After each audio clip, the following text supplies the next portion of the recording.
درس شست و ششم کتاب منطقی کے استاد وسیم 10 خرداد 1400 مدرسے میں ثقل ہے۔ بسم اللہ الرحمن الرحیم وبہ نستعین انہ خیر ناصر و معین وصلی اللہ علی محمد و آلہ الطاہرین۔ اللهم صل على محمد وآل محمد وعجل۔ اچھا، ہماری الحمدللہ منطق تقریباً تمام ہے۔ آخری جو بحث ہے اس بحث کے اندر وہی جو آپ نے ابتدائے منطق میں فکر کے 5 مراحل پڑھے تھے، انہی 5 مراحل کو یہ کھول کے بیان کر رہا ہے اور کچھ بھی نہیں ہے۔ اگر خلاصتاً کہا جائے تو یوں کہہ سکتے ہیں آپ، جو گزشتہ ہم نے اسلوب تقسیم کے عنوان سے مباحث پڑھے تھے، ان کا خلاصہ ایسے کر سکتے ہیں۔ اسلوب تقسیم میں ایک قسمت ثنائی کا طریقہ ہے جو ہم نے گزشتہ جلسے میں پڑھا تھا۔ قسمت ثنائی یعنی آپ جو تقسیم کر رہے ہیں وہ نفی اور اثبات کے درمیان دائر مدار ہو۔ حیوان یا ناطق ہے یا غیر ناطق ہے، ایسے اس کو جو کل تفصیل کے ساتھ پڑھا بھی تھا کہ اس کو کہتے ہیں قسمت ثنائی۔ اس کے مقابلے میں ایک اور طریقہ ہے تقسیم کا جس کو کہتے ہیں قسمت تفصیلی۔ کیا کہتے ہیں اس کو؟ قسمت تفصیلی کی خود 2 قسمیں ہیں، یا عقلی ہے یا استقرائی ہے۔ قسمت تفصیلیہ عقلی سے مراد یہ ہے کہ آپ کسی شے کو جو تقسیم کرتے ہیں آغاز میں اس کے اقسام لکھ لیتے ہیں۔ مثلا آپ کہتے ہیں الکلمۃ اسم و فعل و حرف، تینوں اقسام کو آغاز میں لکھ لیا۔ اس کے بعد آپ وہی قسمت ثنائی والا طریقہ چلائیں۔ اس کے بعد کون سا طریقہ چلائیں؟ وہی قسمت ثنائی والا طریقہ چلائیں، جیسے ہم نے پہلے چلایا تھا کہ کلمہ یا معنی مستقل پر دلالت کرتا ہے یا نہیں۔ اگر معنی مستقل پر دلالت کرتا ہے تو یا زمان کے ساتھ مقترن ہے یا نہیں، اسے کہتے ہیں قسمت عقلی۔ قسمت عقلی اور قسمت ثنائی میں تفاوت فقط ایک ہے۔ قسمت ثنائی میں آپ آغاز میں اقسام کو معین نہیں کرتے، قسمت عقلی میں آپ آغاز میں اقسام کو معین کر لیتے ہیں اور اس کے بعد وہی قسمت ثنائی والا طریقہ نفی اور اثبات کے ذریعے سے آگے چلتے ہیں۔ درست ہے؟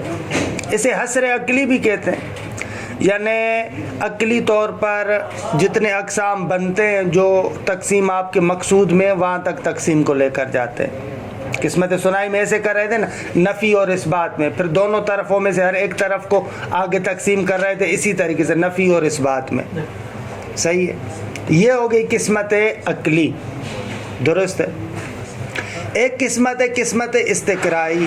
قسمت استقرائی کا معنی یہ ہوتا ہے کہ وہاں پر آپ تقسیم نفی اور اثبات کی شکل میں نہیں کرتے، بلکہ آپ ایک شے کے مختلف اقسام کو ڈھونڈتے ہیں، کوشش کرتے ہیں، تحقیق کرتے ہیں، جتنے اقسام آپ کے سامنے آئے۔ مثلا کلام عرب کو ادبیات کے ماہرین نے دیکھا، ٹٹولا، جستجو کی، ان کو فقط 3 قسمیں ہی نظر آئیں، یا اسم ہے یا فعل ہے یا حرف ہے، اس کے علاوہ کوئی اور قسم نہیں ملی۔ استقرا جیسے کہ گزشتہ منطق میں بھی پڑھایا تھا نا، جزئیات کا تفحص کرتا ہے انسان، تو یہاں پر بھی ایسے مختلف اقسام کا تفحص کرتا ہے، دیکھتا ہے۔ درست ہے؟ اسے کہتے ہیں قسمت استقرائی۔ قسمت استقرائی میں اقسام کے اوپر نیچے ہونے کا اندیشہ ہوتا ہے۔ قسمت استقرائی یعنی وہ کہ جو تقسیم، تحقیق اور جستجو کی بنا پر قائم ہو۔ درست ہے آقا؟ آپ تحقیق کرتے ہیں، ڈھونڈتے ہیں، اقسام کو دیکھتے ہیں، خوب یہی چیزیں ہمارے سامنے آئی آقا، اس کے علاوہ کچھ نہیں آیا۔ مثلاً ہم نے اس پوری دنیا کے اندر استقرا کیا، دیکھا ادیان جو مثلاً آسمانی ہے، یا یہودی ہے یا عیسائی ہے یا مسلمان ہے، درست ہے، جا کر دیکھا ہم نے استقرا کیا تحقیق کی، دنیا کے مختلف کونوں میں گئے اور ہم کو نظر آئی جو ادیان آسمانی رکھتے، ادیان الہی، خوب یا یہودی ہے یا مسیحی ہے یا مسلمان ہے، تو خوب اس کو کہتے ہیں استقرا۔ اب اس استقرا میں اوپر نیچے ہونے کا ہوتا ہے اندیشہ، درست ہے، ہو سکتا ہے جن چیزوں کو ہم 2 فرض کریں شاید وہ 1 ہو سکتا ہے کہ کوئی اور قسم ایسی ہو جو جستجو اور تحقیق میں اس تک میں نہیں پہنچ پایا۔ استقرا میں احتمال تو ہے، کیونکہ استقرا تام جیسا کہ ہم جزء ثانی میں پڑھیں گے یا تو ناممکن ہوتا ہے یا بہت مشکل ہوتا ہے۔ معمولاً ہمارا استقرا ناقص ہوتا ہے، جو ہم لوگ جاتے ہیں تحقیق کرتے ہیں زمینی لحاظ سے، وہ یا معمولاً استقرا ناقص ہوتا ہے، کامل استقرا نہیں ہوتا۔ تمام افراد کو کون دیکھے، مکمل افراد کو، تو یہ اس میں احتمال ہے۔ لیکن جو تقسیم عقلی ہوتی ہے اس میں اوپر نیچے ہونے کا احتمال نہیں ہوتا، کیونکہ تقسیم عقلی حصر عقلی کے ساتھ چلتے ہیں نا، آپ نفی اور اثبات کے دوران چلتے ہیں، یا یوں ہے یا اس کا غیر ہے۔ خوب دیکھیے حالت سومی ندار ہے، حالت سومی ندار ہے، لہذا جو سب سے بڑا تفاوت ہے قسمت استقرائی اور قسمت عقلی میں وہ یہی ہے کہ قسمت عقلی میں کیا ہے، اس میں اقسام کے اضافے اور کمی کی بات نہیں ہوتی، لیکن یہاں پر اضافے اور کمی کی بات ہو سکتی ہے۔ خوب تمام شد۔ ایک اور نقطہ ہم نے کہا تھا کہ جس طریقے سے تعریف بالمثال ہوتی ہے، تعریف بالتشبیہ ہوتی ہے، اسی طریقے سے تعریف کی ایک قسمت ہے تعریف بالقسمت۔ کیا؟ تعریف بالقسمت۔ تعریف بالقسمت میں یہ ہے کہ ایک شے کی وضاحت کرتے ہیں اس کو تقسیم کر کے۔ آگا کلمہ کیا ہوتا ہے، میں آپ کو جواب دے رہا ہوں، آگا کلمہ یا اسم ہے یا فعل ہے یا حرف ہے۔ خب بلاخر اس کے ذریعے سے کچھ نہ کچھ آپ نے کلمے کو کھول دیا کہ رسم ناقص کی حد تک یہ تعریف ہے۔ بس تعریف بالقسمت یعنی جو تقسیم کے ذریعے سے تعریف کی جائے، ایک شے کو آپ تقسیم کر کے اس کی تعریف کرتے ہیں۔ آگا کلمہ کیا ہے، کلمہ یا اسم ہے یا فعل ہے یا حرف ہے۔ جس کے اندر اس طریقے سے کر سکتے ہیں انسان کیا زید امر، وہ تعریف بالمثال ہے، تعریف ہے لیکن وہ تعریف بالمثال ہے۔ زید امر بکر والی وہ جو آپ نے پڑھا تھا وہ تعریف بالمثال، بھلے تفرید کے باب سے درست ہے، اگر تفرید کے باب سے آپ آ جائیں تو اس لحاظ سے بھی ٹھیک ہے۔ ایک اور سوال، معاف کیجیے گا، ایک اور سوال جو یہاں پر مہم ہے وہ یہ ہے کہ ہم نے کہا تھا کہ تقسیم کے ذریعے سے ایک شے کی حد اور رسم کو معلوم کر سکتے ہیں۔ سوال تقسیم کے ذریعے سے کیسے تعریف ہوتی ہے، کس طریقے سے ہم حدود اور رسوم کو تقسیم کے ذریعے سے حاصل کرتے ہیں۔ سوال سمجھ میں آ رہا ہے؟ تقسیم کے ذریعے سے ہم کسی شے کے حدود اور رسوم کا کیسے پتہ لگاتے ہیں؟ وہ جواب روشن ہے۔ جب بھی آپ ایک شے کو تقسیم کرتے ہیں تو آہستہ آہستہ اس کے جنس و فصول یا عرضی عام اور خاصے کو معلوم کرتے ہیں، دیکھیں درست ہے آگا۔ مثلا آپ آئے اور انسان کو معلوم کرنا چاہ رہے ہیں، انسان کی حد کو معلوم کرنا چاہتے ہیں۔ آپ نے دیکھا انسان حیوان ہوتا ہے، اچھا حیوان ہوتا ہے، پھر آپ آئے اور اس حیوان کو تقسیم کریں، بھائی حیوان تو ناطق بھی ہوتا ہے، ناہق بھی ہوتا ہے، فلاں بھی ہوتا ہے، ایسے تقسیم کرتے جائیں۔ پھر اس تقسیم کے ذریعے سے آہستہ آہستہ آپ کو پتہ چل جائے گا کہ انسان یعنی حیوان ناطق، درست ہے۔ وہی جو فکر کے 5 مرحلے ہم نے آپ کو بیان کیے تھے نا، ان کو آپ استعمال کریں۔ پہلے مرحلے میں جو مجہول آپ کے پاس آئے آپ کوشش کریں اس کی نوع کی شناخت حاصل کریں، نوع کی شناخت حاصل کریں یعنی آپ دیکھیں اس کی جنس کیا ہے، جن سے قریب کون سی ہے، جن سے بعید کون سی ہے، پھر اس سے آپ کو آہستہ آہستہ پتہ چلے گا کہ اس کی نوع کیا ہے۔